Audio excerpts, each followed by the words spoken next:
Welcome to TJWalker.com. We are live. It is Wednesday, December 15th. We are taking your questions on anything to do with public speaking, PR, speaking to the media, or looking at a top news story and analyzing it from a communications perspective. I'm here with my colleagues Jennifer Wallerstein and Mike Baca. Mike, what's the first question?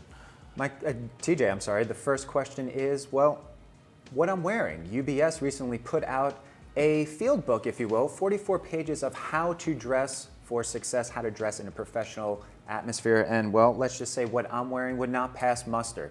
What do you think about the larger implications of how someone dresses in relation to their image, their job, and how they want to present themselves? Well, everybody can say, oh, that's stuffy of them, those silly bankers. But the reality is there is a dress code in every single profession. If you are a Greenwich Village artist, well, you better dress a certain way, because if you show up with a tie and a suit on, you'll be looked down upon.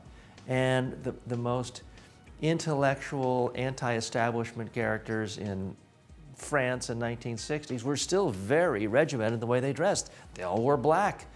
So every single industry has certain codes and ways of judging people. It is fascinating. This UBS code is just amazing specificity. I mean, they really go into detail. Men, make sure your jacket is buttoned when you stand. Undo it when you sit. Make sure your tie doesn't go. I mean, it's a lot of good advice. I've just never seen a corporation be that specific as far as everything to do with the heel of your shoe, what to do with your tie, how long it is. Now, I didn't read the original version in French. I did read summaries of it at Business Insider. If you want to read it for yourself, the English excerpts, go to tjwalker.com and you can see the link at businessinsider.com. Mike?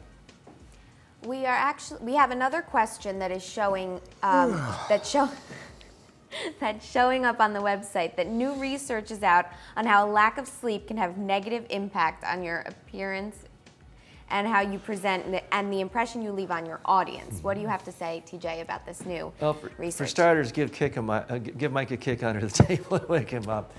Here's the problem I see as this study relates to people like you and your colleagues in the business world when you give presentations.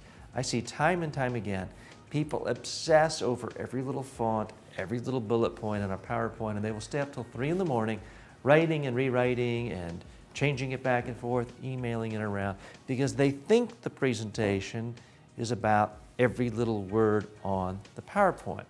Meanwhile, they're showing up at the meeting at 8 a.m. with toothpicks in their eyes and bags under their eyes because they haven't had sleep. This is a horrible strategy. You can have the most brilliantly written out PowerPoint slide, but if you look sleepy, tired, dazed, that's the impression you're going to leave on people. They're not going to notice that on page 12, your font or your color is perfect on your slide.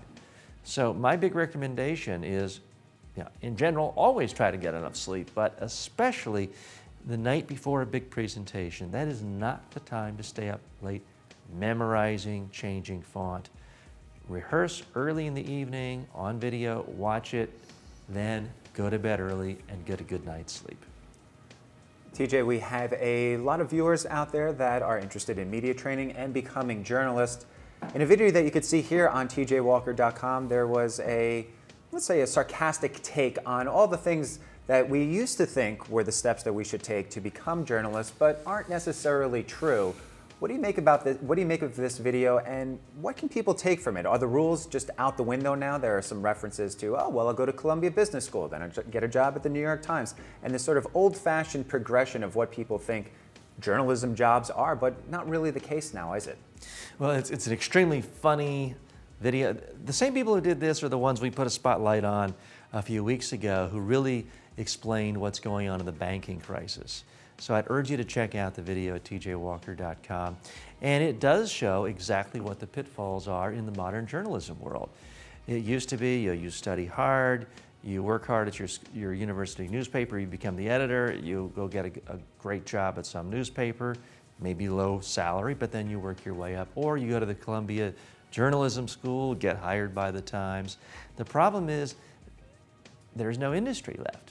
Look at the New York Times. They're having to fire people every day. Newspapers are literally going out of business. So I am very optimistic about the future of journalism, but it's not going to be the traditional way. You can't simply say, I'm a writer, I'm only a writer, and I'm not a business person, and I'm not a marketer, and I'm not a promoter.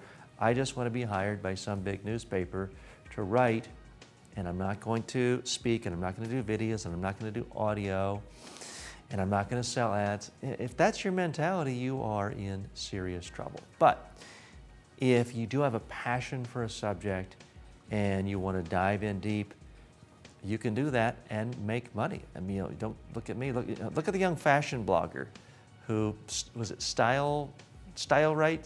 This young blogger has millions and millions of viewers. She now has her own magazine, endorsement deals, you name it, and she is 14 years old. She started this when she's 11. So if you're 22 and you can't do what an 11-year-old is doing, you've got to ask yourself, is the problem the industry or is the problem yourself? I think the opportunities for journalism have never been better, but you've got to be entrepreneurial. Mike? That's actually all the time we have today, TJ, but thank you so much for joining us, and join us every day here, 2 p.m. for TJ Walker Interactive. I'm Jennifer Wallerstein. Mike Bako. Thank you, TJ.